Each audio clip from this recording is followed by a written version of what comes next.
CPIM-ന്റെ പുതിയ സംസ്ഥാന committee office തിരുവനന്തപുരത്ത് ഉദ്ഘാടനം ചെയ്തു. മുഖ്യമന്ത്രി പിണറായി വിജയനാണ് നാടമുറിച്ചത്. ദേശീയ ജനറൽ സെക്രട്ടറി MA ബേബി ഉൾപ്പെടെയുള്ളവർ AKG സെന്റർ ഉദ്ഘാടന ചടങ്ങിൽ പങ്കെടുക്കുന്നു. ഉദ്ഘാടന സമ്മേളനം പുരോഗമിക്കുകയാണ്.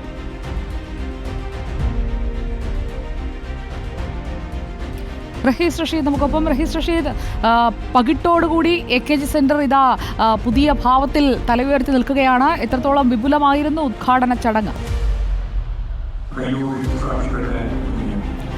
സുജയ, വലിയ ആഘോഷത്തോടു കൂടിയാണ് CPIM പ്രവർത്തകർ അവരുടെ പുതിയ സംസ്ഥാന കമ്മിറ്റി ഓഫീസായ AKG സെൻറ്ററിൻ്റെ ഉദ്ഘാടന ചടങ്ങിൽ പങ്കെടുത്തുകൊണ്ടിരിക്കുന്നത്. കൃത്യം 5 മണിക്ക് തന്നെ മുഖ്യമന്ത്രി പിണറായി വിജയൻ നാടമുറിച്ച് നമുക്ക് പിന്നിൽ കാണുന്ന ആ AKG സെൻറ്റർ പൊതുജനങ്ങൾക്ക് വേണ്ടി അല്ലെങ്കിൽ പാർട്ടി പ്രവർത്തകർക്ക് വേണ്ടി തുറന്നു കൊടുത്തു. അതിനുശേഷം പഴയ AKG സെൻറ്ററിൽ, നമ്മളിപ്പോൾ നിൽക്കുന്നത് പഴയ AKG സെൻറ്ററിലാണ്. പഴയ AKG സെൻറ്ററിൻ്റെ ഹാളിലാണ് ചടങ്ങുകൾ, ഉദ്ഘാടന സമ്മേളനങ്ങൾ നടക്കുന്നത്.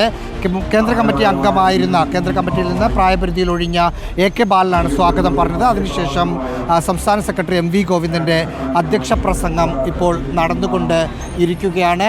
MA ബേബി അടക്കമുള്ള CPM-ൻ്റെ നേതാക്കൾ, ഒപ്പം ഇടത് മുന്നണിയിലെ പ്രധാനപ്പെട്ട എല്ലാ കക്ഷികളുടെയും നേതാക്കൾ, CPI-യുടെ ബിനോയ് വിശ്വം അടക്കമുള്ള എല്ലാ കക്ഷികളുടെ നേതാക്കളും ഉദ്ഘാടന ചടങ്ങിൽ പങ്കെടുക്കുന്നുണ്ട്. ഉദ്ഘാടന നടപടികൾ നടന്നുകൊണ്ടിരിക്കുകയാണ്. നമുക്ക് പിന്നിൽ കാണുന്നത് പോലെ നിരവധി ആളുകൾ ഈ പരിപാടിയിൽ പങ്കെടുക്കാനായി എത്തിയിട്ടുമുണ്ട്. സുജയ.